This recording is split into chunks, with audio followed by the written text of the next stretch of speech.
A sign is an indication, evidence, proof. A sign is something that points to something else. The word for sign in Arabic is ayah.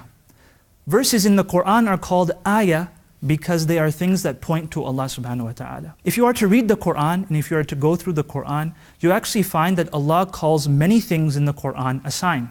He calls the sun and the moon and their orbit a sign. He calls the day and night a sign. He calls our bodies a sign. He calls our insides a sign. He calls our relationships a sign. He calls the love between husband and wife a sign. He calls our diversity in our languages and in our cultures, He calls that a sign as well.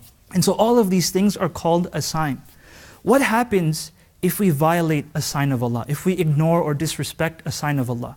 Well, in one story, Allah tells us what happened to people who violated a sign of Allah. And that is the story of Salih. In Surah Hud, Allah subhanahu wa ta'ala, He talks about the story of Salih alayhi salam.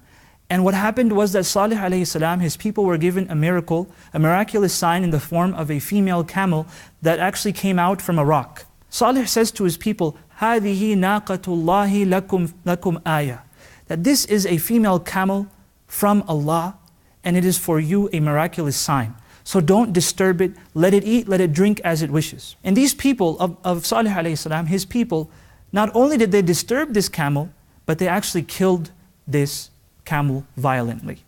And as a result, فَدَمْدَمَ عَلَيْهِمْ رَبُّهُمْ, what Allah did was that He punished these people and He destroyed the entire nation. And so what we learn from this is that when Allah subhanahu wa ta'ala calls something a sign, then that thing needs to be respected. It needs to be honored. It cannot be violated. So when we destroy our marriages, we are violating a sign of Allah subhanahu wa ta'ala. When we waste the resources on this planet and we pollute this earth, we are violating a sign of Allah subhanahu wa ta'ala. When we show racism in our community, then we are violating a sign of Allah subhanahu wa ta'ala. And that's something that we have to be incredibly aware of. So the next time you see something in the Quran being called a sign, then take it very, very seriously. And so I ask Allah subhanahu wa ta'ala that He helps us to appreciate His signs. Ameen.